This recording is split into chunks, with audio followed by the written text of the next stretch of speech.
opsadu koja se desila ovdje. Vjerojatno ste već primijetili i pogledali izložbu ovih postera oko vas u bašti. Zapravo se radi o kolekciji koju je napravio DAOUD SARHANDI Ferovic, također sa akademije, koja se posebno bavila kulturom pamćenja na genocid u Srebrenici. Pa da slušamo šta ima sad. Hvala. Good evening, everyone. It gives me great pleasure that tonight, as a part of this year's edition of Bookstan, we have an opportunity to talk and to present an exceptional book entitled Bosnian War Posters by DAOUD SARHANDI.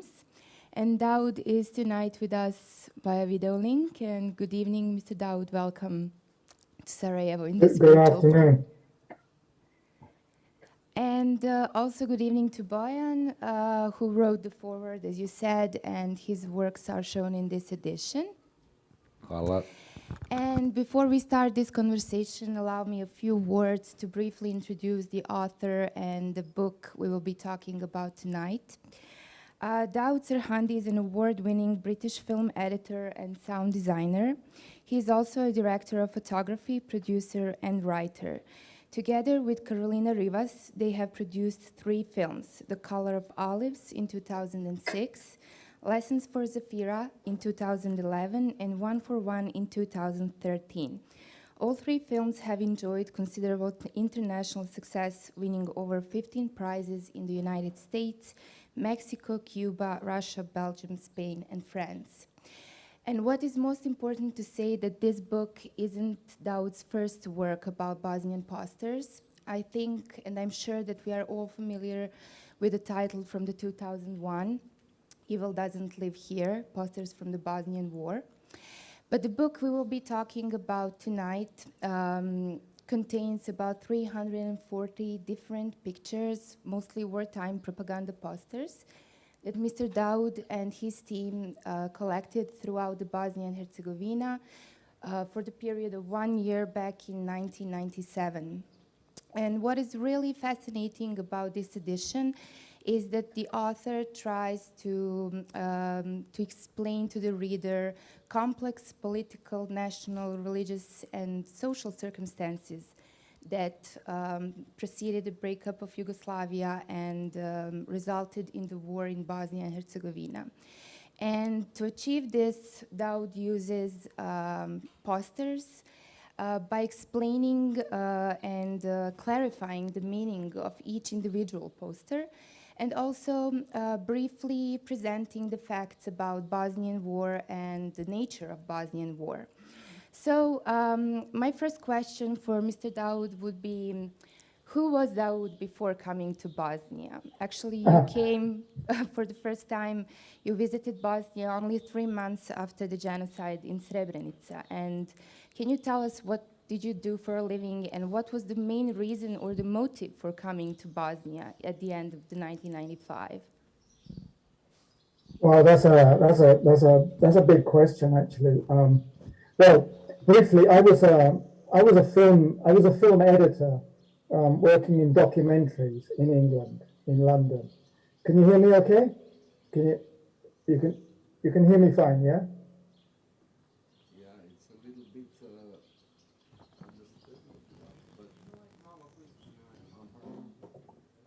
Hang on a second. Maybe you can try to turn on the video, but it will be silly. No, keep going on. Okay. Is that better? Yeah. Yeah? Okay. Well, I was a documentary film editor. I went to film school in London, actually. I never wrote anything. I wasn't a writer. I was a filmmaker, and you know, I'd never been to Yugoslavia either.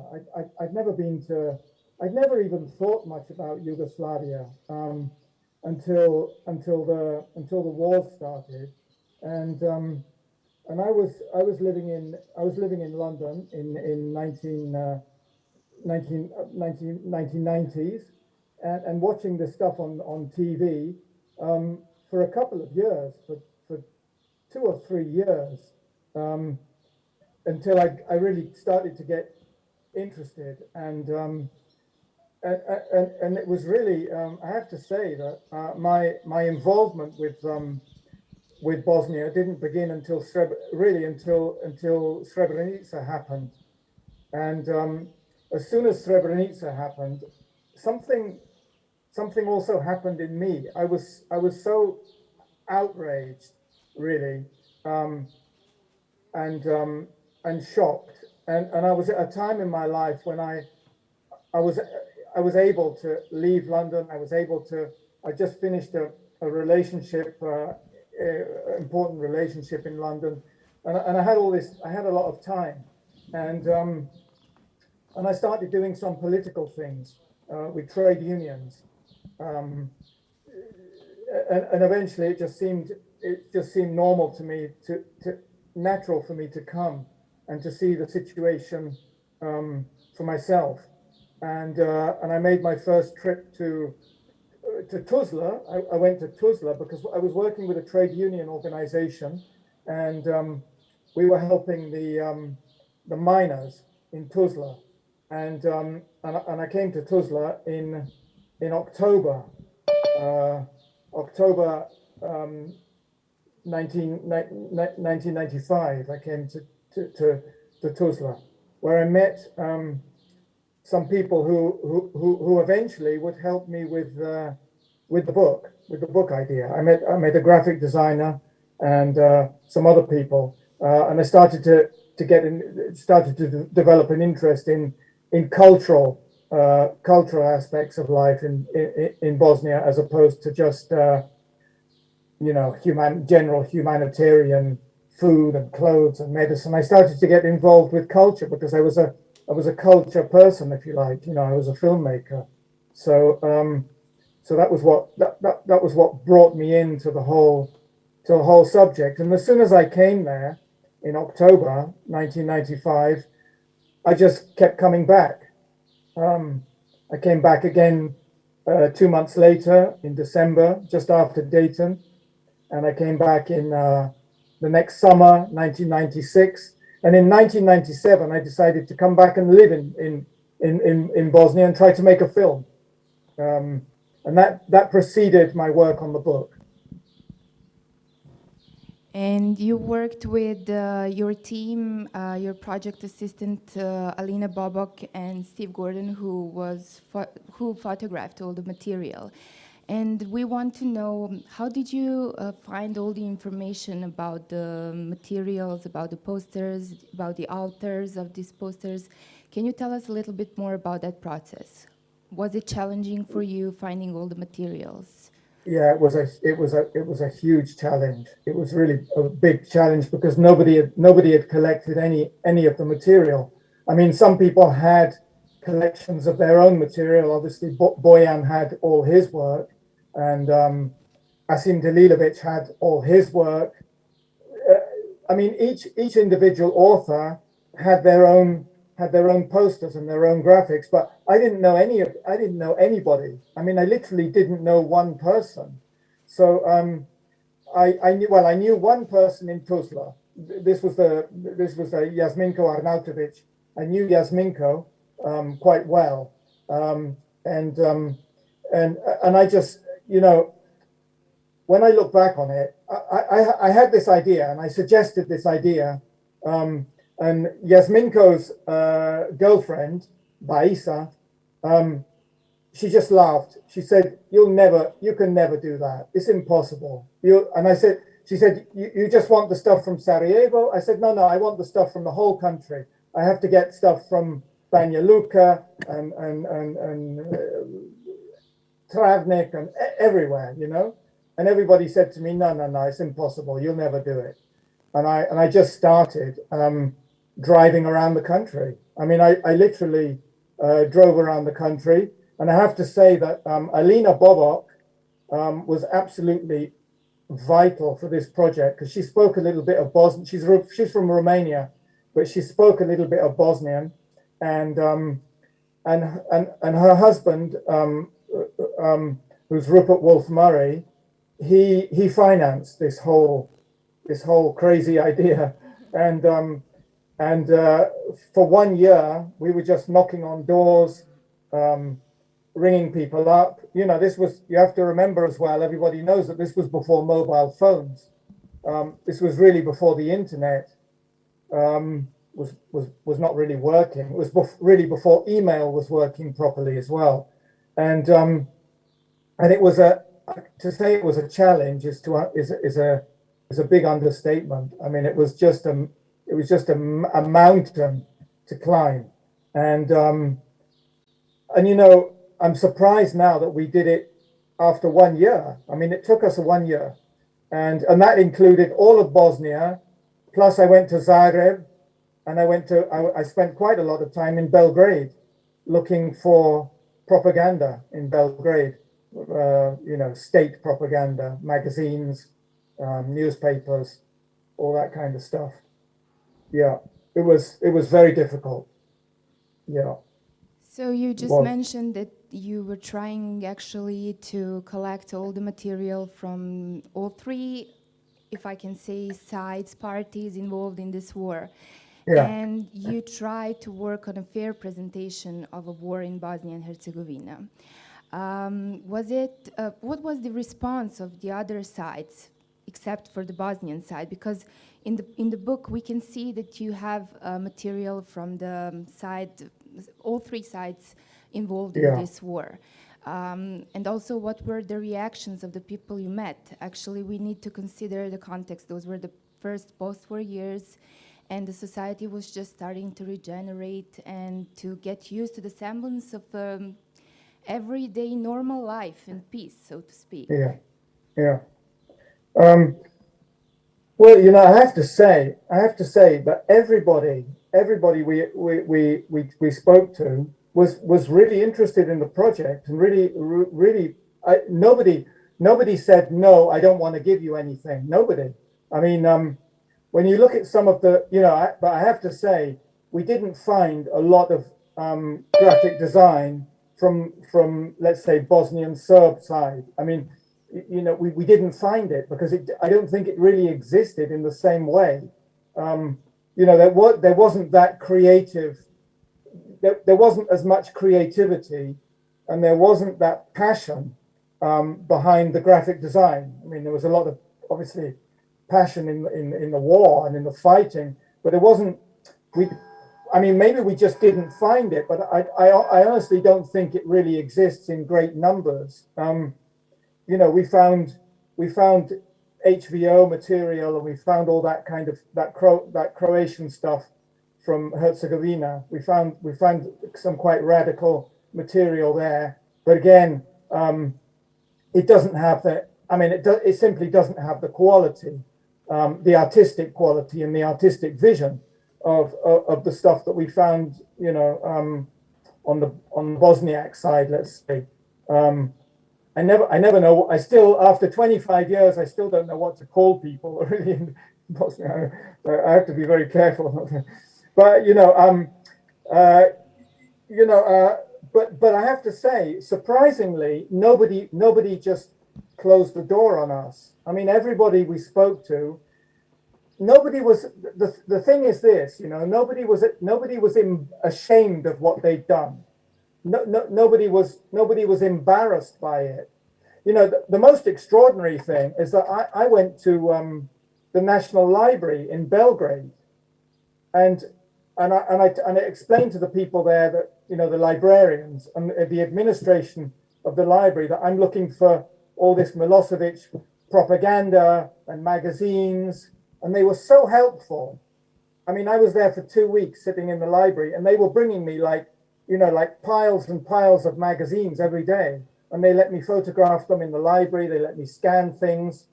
There was nobody who was trying to hide anything.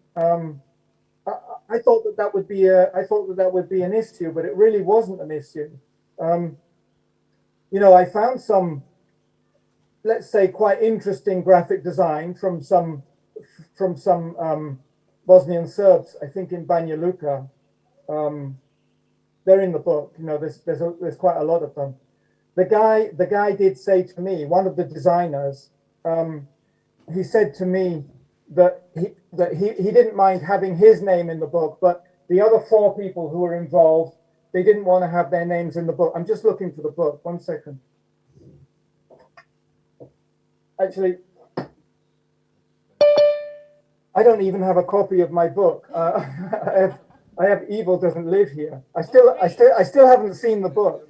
I'm in Spain. It's not so difficult, but whatever. Yeah, these. I just show you because these guys were the people who did these posters. These were all done by some let's say Bosnian Serbs. I think they were in Banja Luka, if I remember. Yeah, in Banja Luka. Draško Mikanovic, and a group of designers. They did this stuff for the Bosnian Serb administration, for the government, basically for the authorities. And they were a little bit embarrassed about it. They were a little bit embarrassed, but they didn't say no. You know, they just said, well, we'd rather you didn't put our name in the book, but you can have them, you can photograph them. And that was the most radical, I suppose, stuff that we found on the non-Bosniak side, you know. And I have to say that Alina found those. I never spoke to those people. I never went there. I think Alina was doing some parts of the country and I was doing other parts of the country sometimes, you know. So if that answers your question. Yes, thank you. Bojan, go ahead. I just want to tell you, you are really crazy. When I first speak with you, for me you was a hero because you did something which some of us got to do it somehow. Either is it, I don't know, the government or some kind of ministry for culture, for remembrance, but we are the worstest case you can imagine because nobody is interesting for that. We still don't have that any kind of museum in Sarajevo dedicated to the siege or whatever. So we have the masters of post-war forgiveness. How can I say? I don't know actually why, because I thought always because we are really stupid and we are not enough organized, and we don't have the guys like you. Because for me, you are fanatic by taking something on you which is almost impossible to anybody. First, because nobody is interested about that. That's how I'm thinking. The second, nobody wants to go in the mud of our last century. I think, you know, if I can say, I think sometimes, you know, it's a funny thing because I've worked in many different countries. I worked in Palestine. I made a great film in Palestine, and everybody said to me, a lot of Palestinians as well said to me, how is it possible that a Palestinian never made this film? And I've done things in Mexico as well with a similar reaction. And I have to say that it's I think sometimes, I mean, you know, the only thing I can describe myself as an internationalist. I really am an internationalist. I really believe that borders don't matter when it comes to understanding human situations. I don't think borders are at all relevant to understanding, you know, and I think sometimes it's easier if you're outside the borders to see things maybe in a clearer way. And I didn't have any kind of political agenda. You know, I think if a Bosnian maybe had done this, they would have either been a Bosniak or a Bosnian Croat or a Bosnian Serb. And so automatically they would have been a little bit, maybe their vision would have been slightly distorted because that's the way things are. You know, I mean, that's just the way we are. I mean, it's more difficult for me to do things about England than it is for me to do things about Bosnia. I mean, I could do something about Brexit, maybe, an awful Brexit thing, but I'm kind of culturally too close to it, I think. So that's why I like doing things in countries which I don't have any connection with, because I somehow I see things with a kind of I don't know, a kind of clarity, you know. And what is your reaction now on what's going on in Ukraine? Are you collecting the world's designers' artworks? No, I'm not. But I'm going to Ukraine next month. Yeah, I'm thinking about a project, a visual project in Ukraine, but connected with street art, with public information, with government information, graffiti, that kind of thing, stuff which is happening on the street. I'm really interested in that. So I'm going for 3 weeks to have a look at 2 cities, Kiev and Lviv. So good luck, yeah. and watch yourself. And but what is your biggest achievement from my point of view? When I first saw "Evil Does Not Live Here," first I thought, why is that headline? Because it's wrong. Because it's evil still lives here. But so we can speak about that. But the biggest achievement that you take the last train of poster on the paper, let's say, because end of the 90s and the war in Bosnia really had that culture of making a poster, putting on the street walls or whatever, and keep us, I don't know, more brave or sad or whatever, you know, and the communication go through the posters. And let's say we have the experience with the postcards because we gave it to the journalists and then they went out and so on. So you keep maybe the last unplugged history of the posters. What is your feeling about that? Yeah, I know that's something you mentioned in your introduction in the book. It kind of never occurred to me until you mentioned it, you know, funnily enough, when you wrote about that this is probably the last big poster production, you know, because now everything is on Twitter and everything is on Instagram and people are using electronic mediums and email and websites. I don't know. I mean, I guess it probably was. I mean, it was.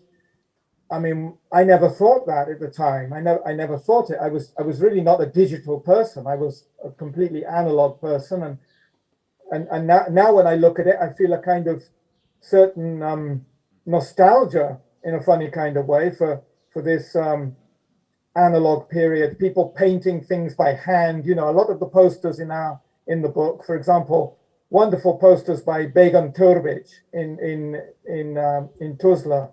All hand painted originals, you know, like paintings, really more like paintings than posters, and I guess that's not going to happen. I don't know. I mean, will it happen again? I mean, well, first of all, I hope there are no more wars. But if there are wars, then you know, people will probably use whatever's available. But I guess it's the last.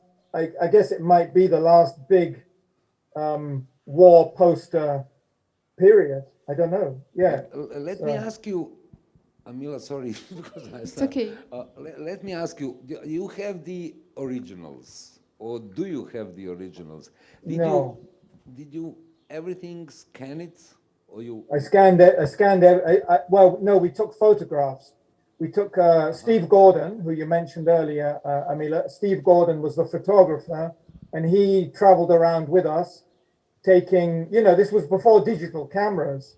So he was taking slides, 35mm slides, and I was processing them in Belgrade, because in Sarajevo it was impossible still. So I took them to Belgrade and I did the photographic process there to check them, you know. But no, I don't have any. I have 3 or 4 originals, 3 or 4 But usually in a box. In a people box. I mean, are I don't making have. the museum of whatever, or some kind of archive or something like that. Do you think it will be good to have some space where you can find these posters alive, or it doesn't matter anymore? I mean, nobody cares here anyhow, but Yeah, give us well, I something. gave a lot I of mean, our posters to the government. I gave a lot of posters to the National Archive in Sarajevo, and they gave me a very nice certificate thanking me in National. 19. Yes, Yeah. I just wanted to ask you, isn't it weird that you as a foreigner gave and donated all the material to the archives of Bosnia and Herzegovina, and what was their reaction?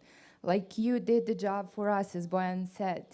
And Well, they gave me and Alina a certificate, but they forgot to sign the certificate, unfortunately. So it's not signed. It's just, but I have it in a frame actually because I was very proud of it. I have it somewhere in my house, and Shame. and I don't know what they did with that material, but it wasn't everything because a lot of things we just photographed where we found them. We didn't remove them. A lot of people, you know, the reason I gave them to the museum is because I didn't want anybody either in the future telling me that because somebody said to me, "Oh, you should keep them. They're going to be very valuable one day." And I said, "Look, I didn't come here. Really, I didn't come here to make money or to speculate on this kind of stuff." So I gave it to the. So we donated everything, apart from 4 pieces I have, which I just kept for nostalgic reasons. I gave everything to the museum, and I don't know what they did with it. I really it was in 1998. It was, I think, October 1998, something like that. Yeah. We are opening every 40 years these archives, so we will tell you.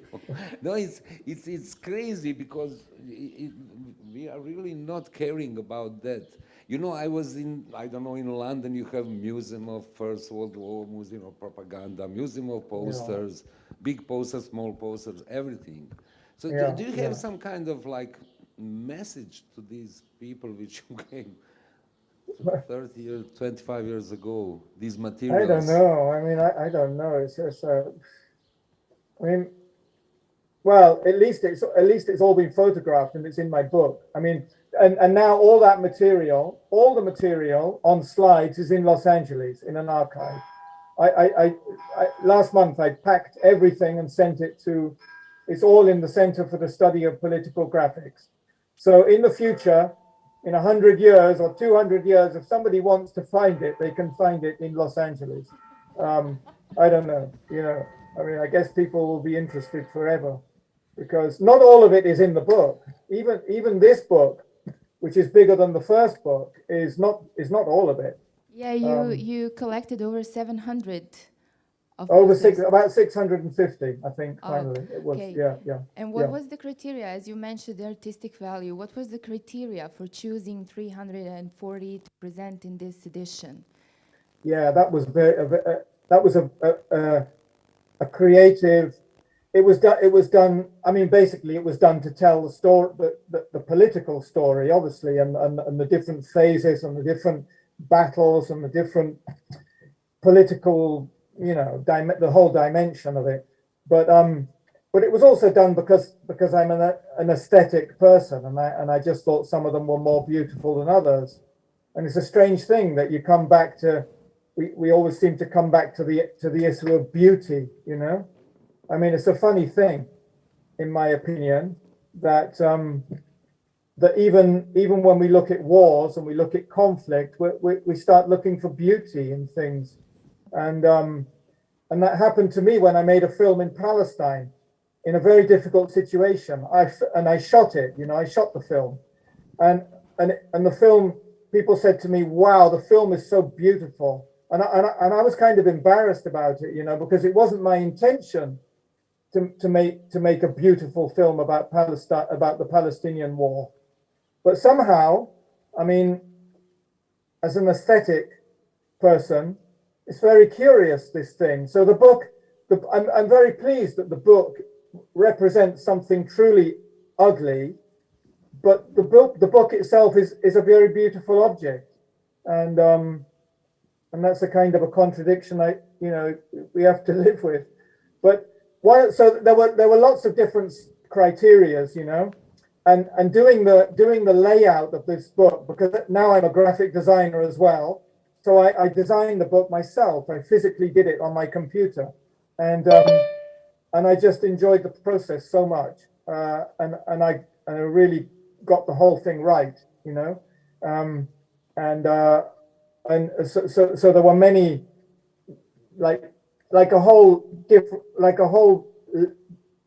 number of levels. One of them is color, another one is meaning, another one is the politics, another one is the size sometimes of the images or the shape of the images. It's just a whole basket really of things. I don't know.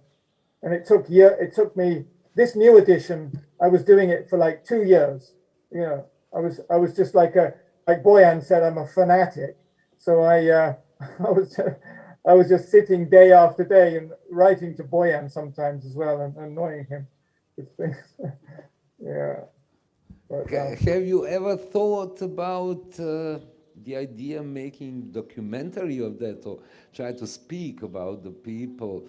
Because mostly what stays on Netflix, HBO, on documentary actually will be for the future. The books will be burned or forgotten or whatever. Sometimes. Actually, but I think books are much more permanent than films, strangely. I think books are really, very few people apart from Nazis burn books or the Taliban. Maybe they burn books, but nobody else destroys books. Books always end up in libraries or secondhand bookshops but yeah, I did think about it actually, because you, Bojan, suggested, why don't you make a Netflix documentary? And I thought, yeah, that's a great idea. And then I thought, do I really have the energy to do that? And I kind of thought I got to find everybody again after 25 years, and who knows where they are. And I thought, I don't know if I could do that. Maybe I should have done that if I was doing a project like this today in this digital world, when I found the author of the poster, I would do a short interview with them with my digital camera, and maybe I would produce a documentary and a book at the same time. But back in 1997, that was not even really possible technically. So I lost the chance, really. I think it's, things have moved on probably. I don't know. The first issue was a different name than now. Bosnian War Poster, it sounds like a commercial headline that people exactly know what they want to buy it or not. But the first one was Evil Does Not Live Here. Why? What's happened with that? Yeah. What happened with the book, or what happened with the title, or with the headline, or with everything? Yeah, the book was sold out completely. Yeah, here it is. Yeah. So, sold out all over the universe. Yeah. But well, that title came from a poster which was designed in Tuzla. The title was not mine. The title was a poster, and I found this publishing company in New York. It was published in New York, and I wanted to call the book Hearts and Minds, after the Vietnam War slogan. But the Americans, they didn't want a kind of reference to Vietnam on the book, which I can understand, because maybe it would have been confusing. And they suggested they liked the title from that poster. I think the original idea was theirs. I honestly, actually, I don't remember. And I thought it was kind of just a catchy, interesting, kind of slightly strange title, which would make people think. you know, but then people started asking me what it meant. And then I was really in trouble because I didn't I didn't really know how to explain the title of the book. But that was it. And when we came to do the book again, I think Bosnian war posters was Rupert's idea. He said, "Why don't we just say what this is? You know, like it's like you buy a box of cornflakes and it says cornflakes on the box. You know, this is what's in the book. That's what they are." So I think this title is just easier to. It's just there are no contradictions, you know, in it or strange stuff. While you were doing or editing this book, what did you have on your mind? Actually, I'm interested in your target audience. Yeah. For whom is the book primarily intended to, in your opinion, and who can benefit from this book the most? Well, I wanted the book to be, I mean, basically, I researched the book, I wrote the book, and I designed the book. And I edited the book with Rupert. I mean, Rupert was really important in terms of helping me refine the book. And finally, I decided to put some photographs into this book, historical photographs and new photographs, which Rupert took because he was in Bosnia. And I made the book for myself. I mean, I can honestly say, I have to say, I didn't do any market research. I didn't, you know, try to find out who was the target. I just made the book, which I thought was the best book to be made. And but I do hope that the book is relevant for everybody. I hope that the book is for an international audience, but it's also for Bosnians and for ex-Yugoslavians generally. I really hope that they that everybody appreciates it. Either they appreciate the history, or they appreciate the story, or they just like looking through it, or it, you know. I think for Bosnians, it will bring back a lot of memories, maybe a lot of bad memories, maybe a lot of difficult memories, and it should be an education for people everywhere about what happens when nationalism goes crazy. You know, I just think it's a story. It's a 30-year-old story, and it's the story of today. It's the story of what's happening in Ukraine with Russia's war. It's the same story. I mean, the details are different, but the foundations of it are the same. And I think there's a lot to learn in the book for everybody, I hope. I must say that I agree with you that these posters offer a new perspective of the war in Bosnia and Herzegovina, and also I can say that this is the most valuable archive of Bosnian and Herzegovinian design from the beginnings of the 90s. As we already said that we don't have, we have 30 years after, we have some posters, but this is the most valuable collection at one place. And also, I just wanted to ask you about its layout. You mentioned something before, but it's really interesting that this book, you don't need to read it from the beginning to the end. You can do it vertically, horizontally, or you just flip the pages as you wish, and then you puzzle all the story. And it's focusing on visual material, like the visual communication, and that's why I think the new generations should use this book as a place and a platform to start new research work for internationally and locally. So can you tell us something behind this concept? We already told, and our guests are familiar with the concept that there are so many different ways in explaining the story through the visuals, through the clarifying the meanings of the posters. You introduce us to the authors. You add photos from the 2021. you infiltrate the contemporary context. What can you tell us something behind that concept, about that concept? Yeah. Maybe if I can say something, it's so interactive book. Maybe it could be translated in some other medium, transferred into some other medium. Not documentary, but we live in a time of social networks. We live in an image, a rapid flow of images, and maybe it could be transferred into some other medium. Yeah. First of all, I have to say that the strength of the book, I mean, the main strength of the book is because the Bosnian posters and the Bosnian graphic design is just so fantastic. I mean, it's still when I look through the book, you know, I've been looking at this material for years now. It's like my second child, you know, or my third child, and but even when I look at the posters today, I'm just astounded by the you know, the playfulness, the colors, the pain, the everything which is expressed in them.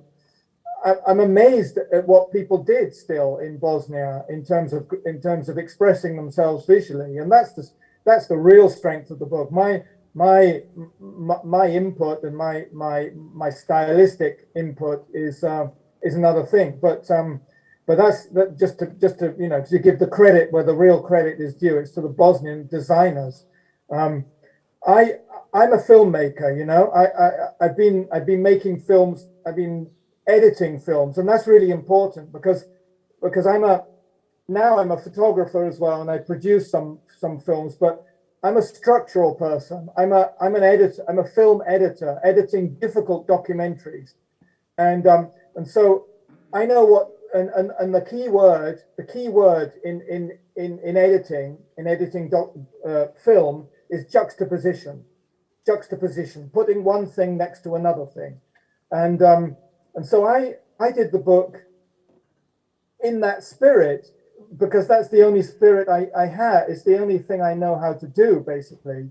I couldn't do an academic book about this subject. I couldn't write. I mean, I admire people who sit and write, you know, 500,000 words or 200,000 words, but I couldn't do that. I mean, it's just not my thing to do about this subject.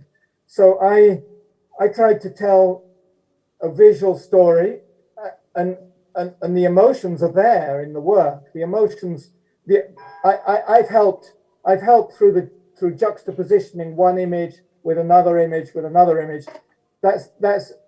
That gave, you know, it gave added strength to the work that was there already. And then, of course, I had to really research the Bosnian War and what happened. And I read, and I talked to people, and I lived there, and I read a lot of good books about the Bosnian War. And then I formed my own opinions. And then I verified those opinions with other people. So I had to do my journalistic stuff. But as you say, the main discourse in this book is a visual discourse, and I wanted it to, in a way, to be like a documentary film on paper. So you turn the pages, and it's like you're in a movie. I mean, it does feel like you're in a kind of a strange movie book, you know. Like one of those Flickr books you used to have, where you flick the pages and it's like an animation, you know. And that's the effect that I wanted to give it. I mean, this book went through a lot of design because it was initially designed in London in 1999. Like 10 or 12 pages were designed, where I worked out with a designer some of the concepts which are still in the book today. Then it went to New York. New York redesigned the book for months, for like a year. The structure was completely mine and Alina's. Alina and I structured the book, and we decided which images would be big and which images would be small. And then a graphic designer in New York, worked on it for a long time. It was a very painful process because I was very long distance. I never went to New York, but we were working, by FedEx at that time. There was no PDFs, didn't seem to exist. They were sending me printouts by FedEx every couple of months, and then I comment on them. And then finally, 2 years ago, during the pandemic, I got all the rights back to this book from New York, and I started designing it myself. And this is when I started to integrate the historic photos, and I commissioned the new photos from Rupert, and those photos were, I think, work in a great way with the posters. Occasionally, you see real life, you see real documentary kind of information alongside the graphic design, because otherwise the graphic design seemed very abstract 30 years later, and it was good to put it into a historic kind of context. Yeah. Okay, thank you. And I'm just talking with Bojan. He wants to read his foreword for this edition, but before that, I wanted, because this is the first time we see the book. The book will be available in a buy bookstore really soon, but we don't have the exact date. I wanted to talk about the cover of the book. It's redesigned by Hadzihalilovic, and his poster from the 1997 Aftermath Bosnia. Can we talk about, or can you interpret it concerning the content of this book and also the contemporary context of Bosnian politics and society? I don't know how.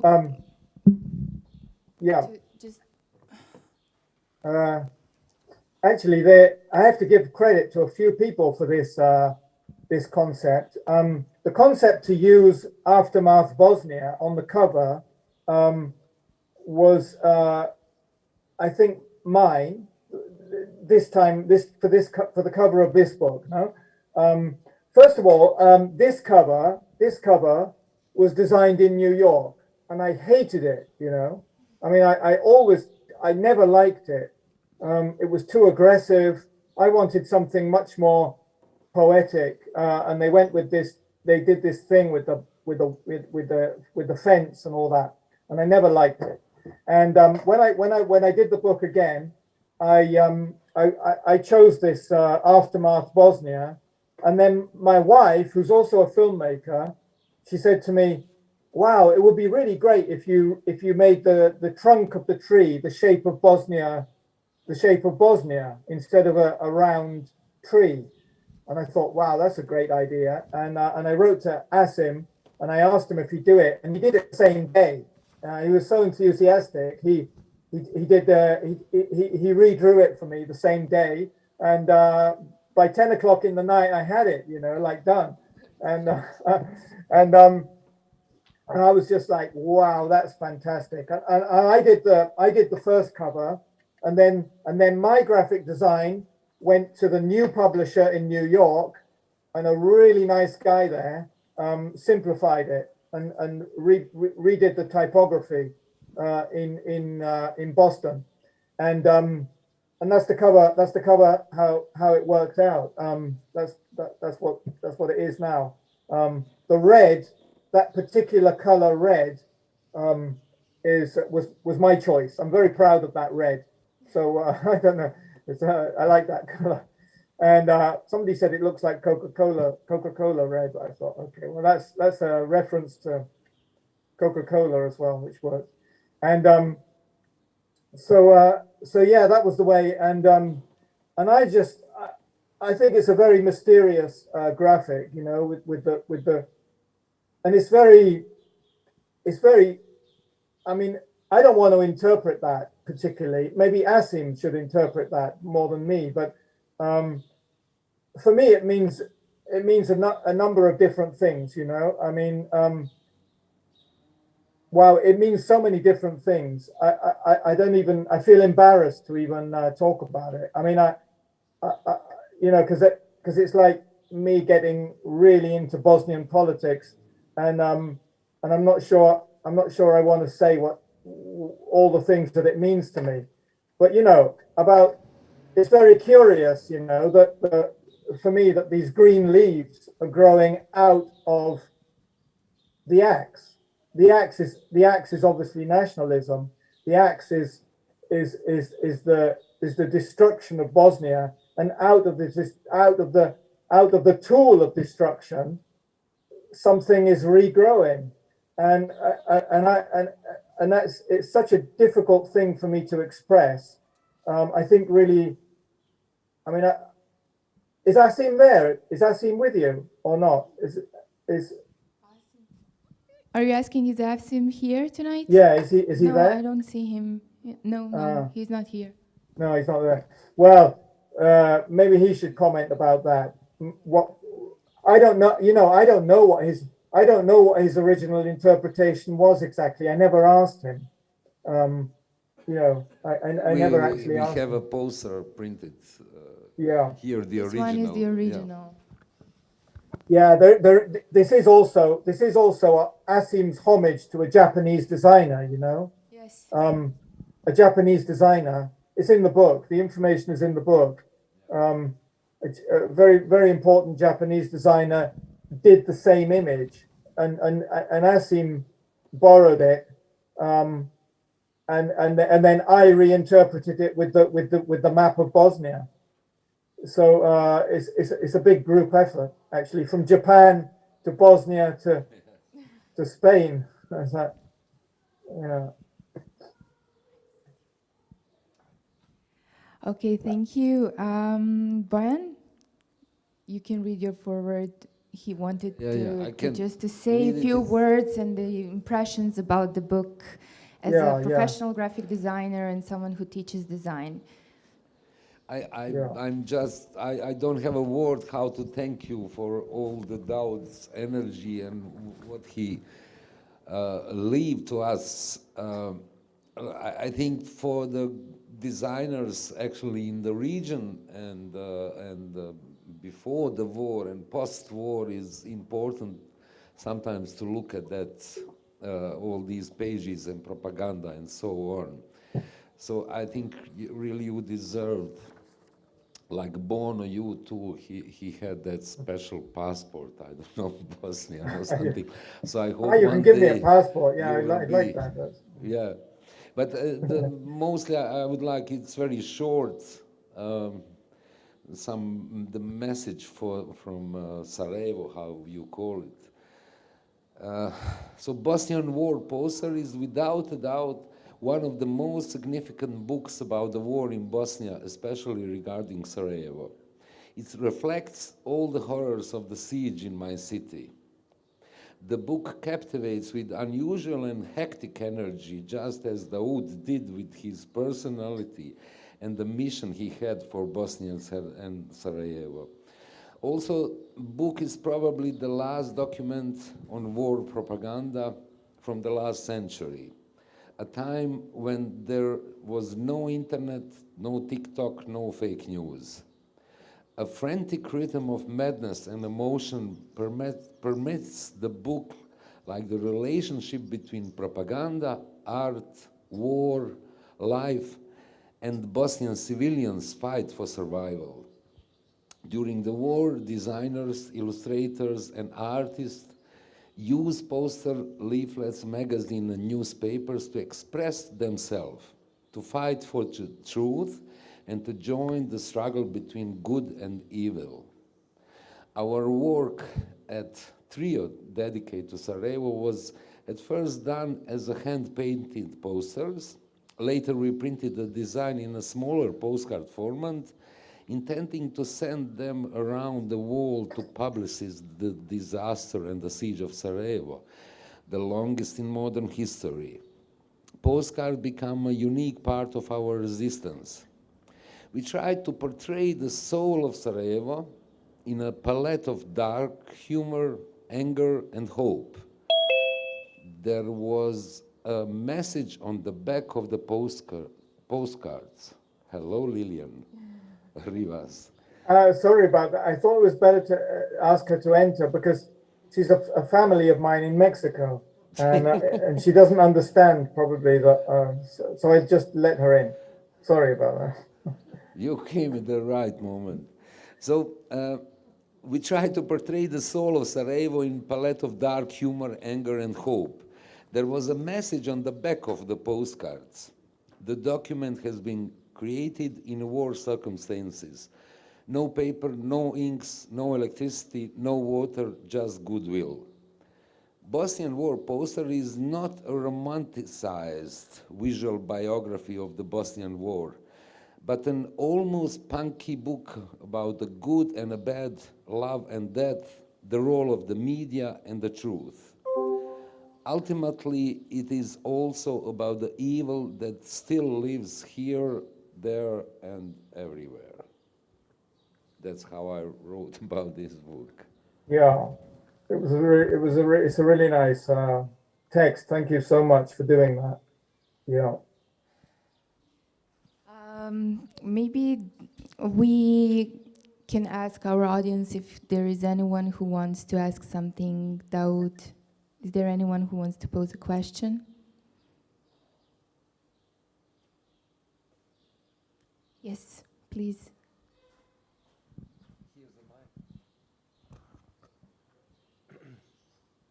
I'd like to express my eternal gratefulness for being part of the team that... damn it. Sorry about that. Anyhow, let me repeat myself. I'd like to once more express my eternal gratefulness for being able to partake in the promotion of this book alongside Rupert. Thank you for everything, Dad. Unfortunately, we're unable to meet eye to eye, but what can be done regarding that? Anyhow, Sorry, yes, sorry, who are you? Can you What's your introduce name? yourself, please? Sergey's the name. Sergey? Ah, Oh, Sergey from the primary art school. Indeed. yeah. Yeah, I didn't meet Sergey. you. I've never met you, but yeah, you worked with Rupert. Rupert Yeah. told me everything about you. Okay. Everything. Oh, that's not. Can you tell us about the work with Rupert? Just a few words to how did you help Rupert with his mission here? Oh boy, where should I begin? Well, it was a fairly long process. I began helping Rupert with the promotion of Bosnian War posters beginning sometime in, say, late 2021 and upwards to late June this year. So that's a lot of time, and well, I mainly help him arrange interviews and help him conduct said interviews. I even help him arrange a talk with the director of my school, the High School of Applied Arts, so that went well. And yeah, I also help him to translate some of the interviews into Bosnian. We never used that material for anything, but yeah, it still went into my CV, and yeah. That's great. Great. Thank you for helping.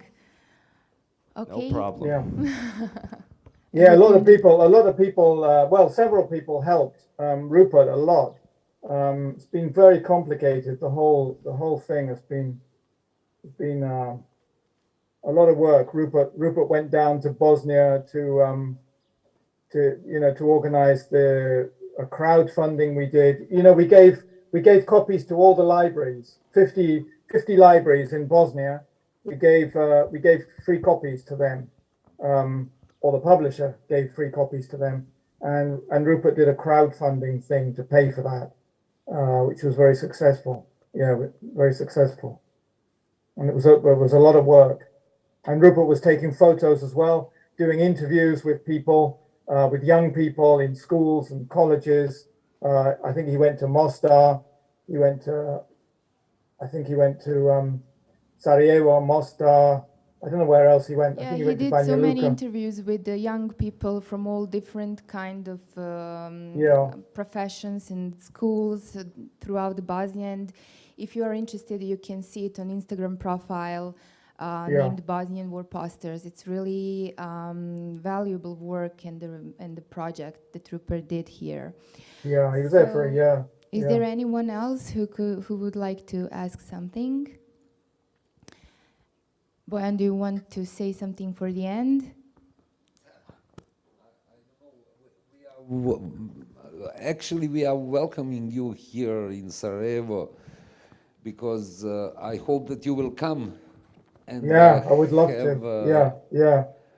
You know, I haven't been back. I haven't been there for 20 years. Yeah. 20 years. I really must come. Yeah, I really should come. Hopefully, I mean, I was going to come, and then there was a pandemic and all that stuff, and I will definitely appear one day. So you are welcome here, really, and I hope that at the same area we will have some kind of big meeting with you, and hope to see you. Daoud also suggested that he could do one lecture for our students. It would be really great that we can talk about the book, because the book will be soon in the stores, and then we will be able to see all the content, and then we could talk about the posters. We have here some exhibition, but those are really a few pieces that we try to present as a part of this book. Yeah. Well, I'm sure, thank you all for your participation tonight and being here. Thank you, Daoud, for being with us tonight. And I'm sure that this exceptional book will find its place in your hearts and your homes, and that it will be of use for the next generation and young researchers worldwide, and that it will contribute to the understanding and the valorization of Bosnian past and Bosnian graphic design during the wartime period. Thank you once again. Thank you very much. It's a real honor to be in Sarajevo by Zoom. Thank you very much for the invitation. I wish you a pleasant rest of the evening. Thank you all.